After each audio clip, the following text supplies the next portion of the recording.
Shalom, damai di hati, puji dan syukur kita persembahkan kepada Tuhan kita Yesus Kristus yang menganugerahkan waktu dan kesempatan bagi kita untuk beribadah kepadanya. Mari dengan penuh syukur dan sukacita kita memuji, memuliakan, dan mengagungkan nama Tuhan. Kita angkat pujian Tercurah Darah Tuhanku.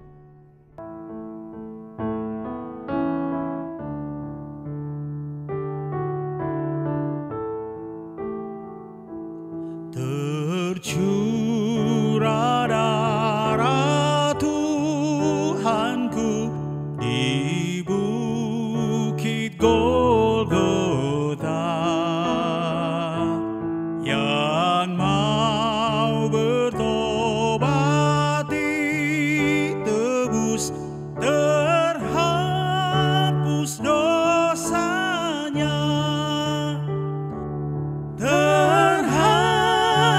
dosanya,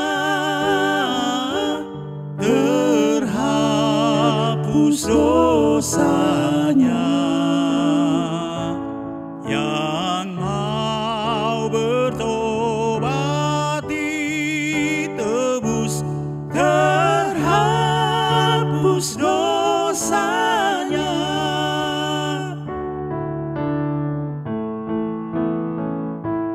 Penyamun yang di sisinya diberi anugerah,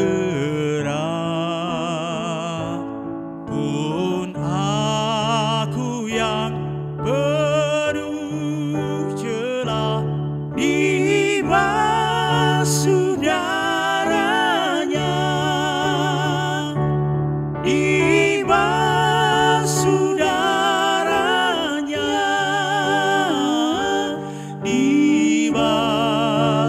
darahnya,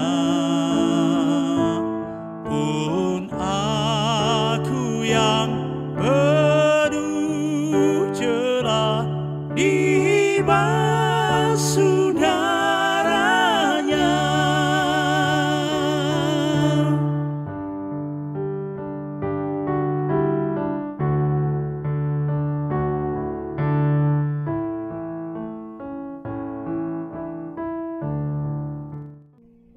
Mari kita berdoa.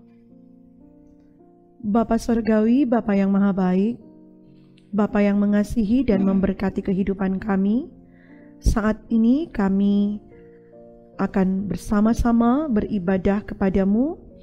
Kami hendak memuliakan, mengagungkan nama-Mu, dan kami mau belajar firman-Mu. Kami memohon tuntunan kuasa Tuhan menyertai kami, sehingga kebenaran firman-Mu boleh menjadi bagian hidup kami lakukan di hari ini, bahkan di hari-hari hidup ke depan. Maka berkenan Engkau ya Tuhan, berbicara bagi kami sekalian. Dalam nama Tuhan Yesus, kami telah berdoa kepadamu. Amin. Saudaraku yang diberkati Tuhan, bacaan kita di hari ini terambil dalam kitab Markus pasalnya yang ke-14, ayatnya yang ke-48.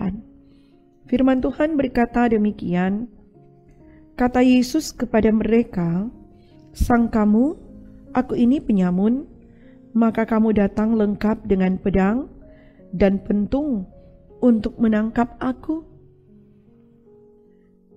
Saudaraku yang diberkati Tuhan, tema renungan kita di hari ini adalah Yesus disamakan dengan penyamun.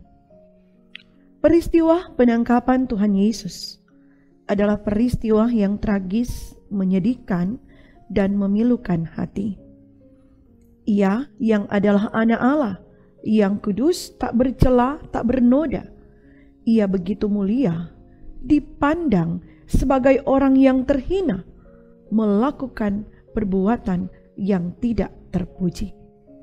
Ia dipandang seperti orang penyamun atau perompak yang menunjuk pada orang-orang yang melakukan tindakan yang tidak baik, yang mengambil harta orang lain, yang menggunakan cara kekerasan, bahkan sampai mengancam dengan senjata, disertai dengan tindakan pembunuhan.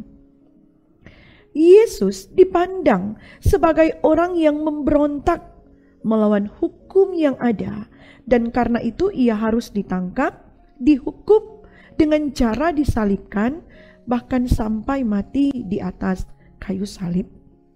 Nah, jelas dalam bagian bacaan firman Tuhan kita di hari ini, Yesus mengatakan bahwa dalam Alkitab yang sudah kita baca tadi mengatakan bahwa kata Yesus kepada mereka, "Sangkamu aku ini penyamun, maka kamu datang lengkap dengan pedang dan pentung untuk menangkap aku." Dan dalam bahasa Manado, ya Alkitab bahasa Manado mengatakan, Kong Yesus bilang pada orang, "Kita toh bukan perampok. Kong kiapa ngoni datang tangkap kita pakai peda dan kayu." Di sini jelas mau menyatakan bahwa Yesus bukanlah seorang penyamun, perampok seperti yang disangka oleh mereka. Sehingga mengapa mereka harus datang menangkapnya dengan membawa pedang dan pentung atau dengan membawa peda dan kayu? Seolah-olah Yesus hendak memberontak melawan mereka seperti yang biasa dilakukan oleh para penjahat ketika hendak ditangkap melakukan perlawanan, bahkan berusaha melarikan diri. Nah, Yesus berbeda dengan mereka karena Yesus mau taat pada rencana dan rancangan Allah. Ia mau menggenapi apa yang sudah dinubuatkan pada kehidupannya. Sebagaimana dicatat dalam ungkapan kitab Yesaya pasal 53 ayat 12. Ia terhitung di antara pemberontak-pemberontak sekalipun ia menanggung dosa banyak orang. Dan sebagaimana dicatat dalam kitab Markus 15 ayat 28. Ia akan terhitung di antara orang-orang durhaka. Nah, inilah yang luar biasa dari Tuhan kita Yesus Kristus. Ia rela diperlakukan dengan tidak wajar hanya untuk mau membuktikan betapa ia sangat mengasihi kehidupan saya dan saudara sekalian. Ia buktikan dengan pengorbanannya yang luar biasa.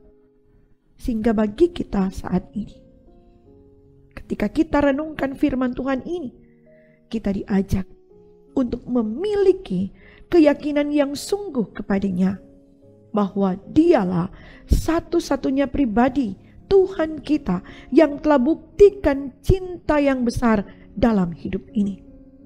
Sungguh kasihnya tak terhingga, tak terukur, tak terbilang.